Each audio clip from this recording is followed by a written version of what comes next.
Hello guys, welcome to my new blog. मैं रत्ना आप सबका बहुत बहुत स्वागत करती हूँ अपने न्यू ब्लॉग में। जैसा कि ये देख पा रहे होंगे मेरे हाथ में ना ये केक के वेस हैं। तो अभी मेरे बेटे का बर्थडे था, आप सब लोगों ने वीडियो को ही बहुत एंजॉय किया। तो ये जो केक ख़त्म हो जाता है ना, उसके बाद में जो ये वेस बचते हैं, मैं इनको कभी नहीं फेंकती हूँ, हमेशा सेव करके रखती हूँ। तो ये मेरे पास 2 बेस रखे हुए हैं और इन बेस से ना मैं क्या बनाने वाली हूँ, तो आप देखिए, बने रहिए मेरे साथ मेरे वीडियो में एंड तक। और बहुत ही एक अच्छा DIY आइडिया लेके आई हूँ। आप सबके घर में भी ये सारे बेस आते ही होंगे, तो इन्हें फेंकिए मत, इनका रीयूज़ कीजिए ताकि आप अपने घर को ना फ्री में बिल्कुल सजा सकें और बहुत महंगा वाला DIY बना सकें। तो चलो चलती हूँ वीडियो की तरफ। कभी भी पेंटिंग करने से पहले ना न्यूज़पेपर बिछा लें आप सरफेस पे, ज़मीन हो या टेबल हो, कुछ भी हो, न्यूज़पेपर बिछाने के बाद में ही पेंटिंग का काम शुरू करें, ताकि जो पेंट वगैरह जब हम करते हैं ना, तो हमारी टेबल या सरफेस गंदी ना हो और हमारा काम ना बहुत ईजी हो जाए। तो मैंने सारे अपने जो पेंट ब्रश वगैरह जो भी मुझे सामान चाहिए ना, मैंने सब कुछ रख लिया है और अब मैं कर रही हूँ पेंट। तो ये मैंने लिया है सियान कलर या स्काई ब्लू कलर भी बोल सकते हैं इसको।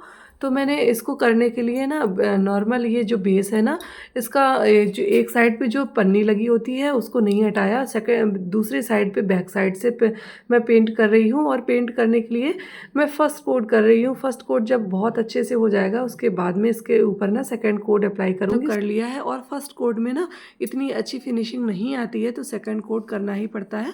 तो फर्स्ट कोट करने के बाद में अब मैं इसको सूख जाने दूँगी। और उसके बाद में जब ये ना फर्स्ट कोट अच्छे से सूख जाएगा ना, उसके बाद इस पर ना सेकंड कोट अप्लाई करना होता है ताकि फिनिशिंग बहुत अच्छी आ जाए। तो फर्स्ट कोट लगभग मेरा कंप्लीट हो गया है और देखो सूखने के बाद सेकंड कोट भी मेरा कंप्लीट हो गया था। अब इस पर ना मैंने पिस्ता सेल को ना फेविकॉल की हेल्प से खूब अच्छे से चिपका दिया है। फेविकॉल ना खूब मोटा मोटा बिछा दीजिए, उसके ऊपर से पिस्ता सेल चिपका दीजिए, तो बहुत अच्छे से चिपक जाती हैं, ये बहुत अच्छे से पेस्ट हो जाती हैं। उसके बाद मेरे पास फेविक्रिल का ना मेटेलिक सिल्वर कलर रखा हुआ था, तो मैंने ना इसको सबसे पहले सिल्वर कलर से पेंट कर दिया। और देखो अभी फर्स्ट कोट में इतना मज़ा नहीं आया है, ये दिखाई पड़ रहा है इसका कलर। तो अभी इसको इस सेकंड कोट और करना पड़ेगा ताकि इसका कलर ना बहुत अच्छे से आ जाए और ये मतलब अच्छा सा इसका लुक आ जाए। तो जब तक कलर ना अपना प्रॉपरली कलर में नहीं आते हैं कोई भी चीज़ें, तब तक उतना मज़ा नहीं आता है। तो देखो सिल्वर कलर करने के बाद में ना थोड़ा सा टचअप मैंने ब्लैक का दे दिया है ताकि ये लगने लगे कि ये स्टोन है। मुझे ना एक स्टोन का लुक देना है। तो जब भी कहीं आपको स्टोन वाला लुक देना हो ना, तो आप इस तरह से दे सकते हैं। और मैं ये पिस्ता सेल ना, जब भी मेरे यहाँ पिस्ता आते हैं, बच्चे खाते हैं, हस्बैंड कोई भी खा रहे होते हैं, तो मेरा सिर्फ दिमाग इसी जगह रहता है कि मैं कब ये खाएं और कब मैं इनको समेट के रख लूँ क्योंकि मुझे पता होता है मैं इनको अपनी DIY में यूज़ करके ना इनका पूरा पैसा वसूल करूँगी। पिस्ता खा के पिस्ता सेल जो फेंक देने से उसमें भी तो पैसे जाते हैं वेट के भाई, तो क्यों ना यूज़ करूँ। तो मैं इनको बचा के रख लेती हूँ। और देखो इनका यूज़ कितना अच्छा किया मैंने। और देखो ये लग रहे हैं ना बिल्कुल रियल वाले स्टोन, जो नदियों के समुद्र के किनारे यहाँ कहीं भी पड़े होते हैं।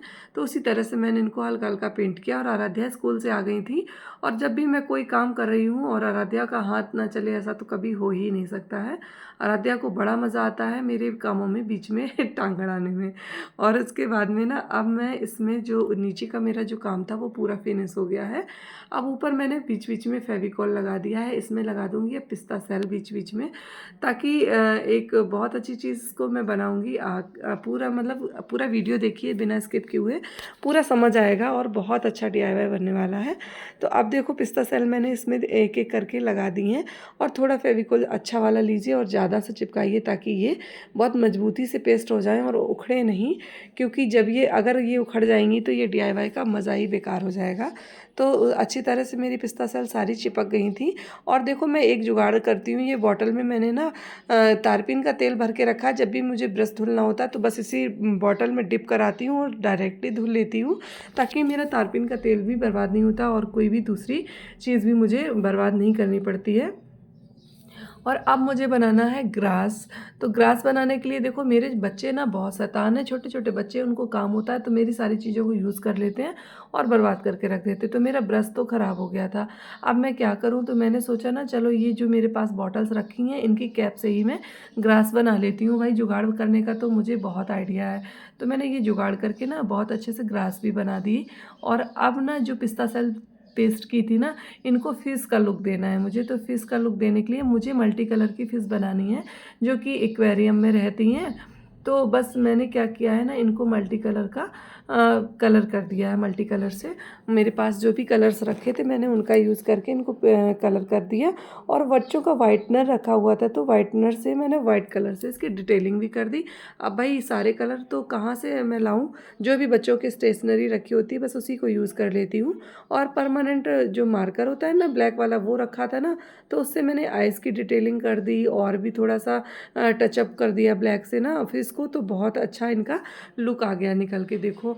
और कितनी अच्छी फिश लगने लगी हमारी ये।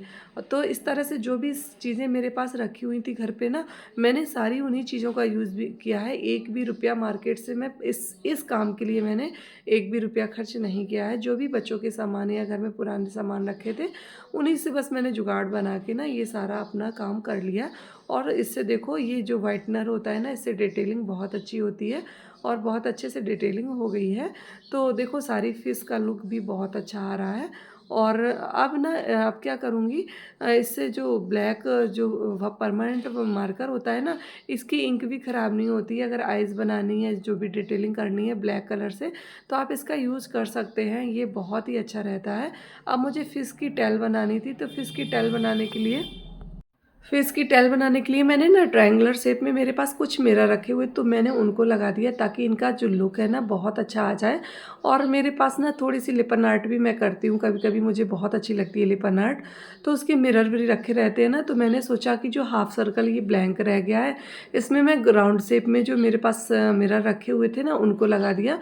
तो इसका लुक देखो कंप्लीट हो गया। और देखो ये कितना सुंदर लग रहा है। और जो ये बगल में है ना, इसको मैंने लास्ट ईयर बनाया था, बेटे की बर्थडे पे जो केक का बेस बचा था उससे बनाया था। तो ये आज का वीडियो आप लोगों को कैसा लगा कमेंट सेक्शन में कमेंट करके ज़रूर बताइएगा। अगर अच्छा लगे वीडियो तो प्लीज़ वीडियो को लाइक कमेंट शेयर करना बिल्कुल मत भूलिए। और चैनल पर नए हैं तो प्लीज़ चैनल को सब्सक्राइब भी कर लीजिए। और हाँ, बेल आइकन को प्रेस करना बिल्कुल मत भूलिए ताकि मेरी आने वाली सभी वीडियोज़ आप तक ज़रूर पहुँचती रहें। और ऐसे ही बहुत ही अच्छे अच्छे फ्री के आइडियाज़ आप तक पहुँचाती रहूँ मैं।